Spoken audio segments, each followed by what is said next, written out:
તો સુરતના વરાછાના એમએલએ કુમાર કાનાણીનો વધુ એક લેટર બોમ્બ. સરથાણા પોલીસે 8 લાખનો તોડ કર્યાની સીએમને ફરિયાદ કરાઈ છે. કોપીરાઇટના ગુનામાં 8 લાખનો તોડ કરાયાનો દાવો છે. પોલીસ કમિશનરે ડીસીપીને તપાસ સોંપી છે. 20 લાખથી વધુનો માલ સગે વગે થયાનો પણ આરોપ લાગ્યો છે. 2 આરોપીઓના નામ ગાયબ કરાયાનો આરોપ લાગ્યો છે. 2 મહિના પહેલાના તોડકાડનો વિવાદ ફરી એકવાર ગુંજ્યો છે. 8 થી 10 પોલીસ કર્મચારીઓએ રેડ કરી હતી અને પોલીસ કોન્સ્ટેબલ સ્કોડા કારમાં રૂપિયા લઈ ગયા હોય તેવો પત્રમાં દાવો કરાયો છે.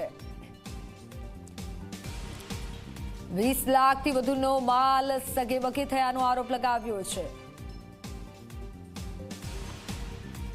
ત્યારે સુરતની આ ઘટના કે જ્યાં ફરી એકવાર કુમાર કાનાણીએ પત્ર લખ્યો છે. સરથાણા પોલીસે 8 લાખનો તોડ કર્યાની સીએમને પત્રમાં રજૂઆત કરવામાં આવી છે. કોપીરાઇટના ગુનામાં 8 લાખનો તોડ કરાયાનો દાવો કરવામાં આવ્યો છે. રૂપિયા 8 લાખનો તોડ થયો હોય તેવો દાવો કરવામાં આવ્યો છે. સીએમને કુમાર કાનાણીએ પત્ર લખ્યો છે. 20 લાખથી વધુનો માલ પણ સગે વગે થયાનો આરોપ લાગ્યો છે અને હાલ તો જે તપાસ કરવામાં આવી રહી છે. 2 આરોપીઓના નામ ગાયબ કરાયાનો પણ આરોપ ફરી એકવાર લાગ્યો છે. ત્યારે સુરતમાં વધુ એક લેટર બોમ્બ.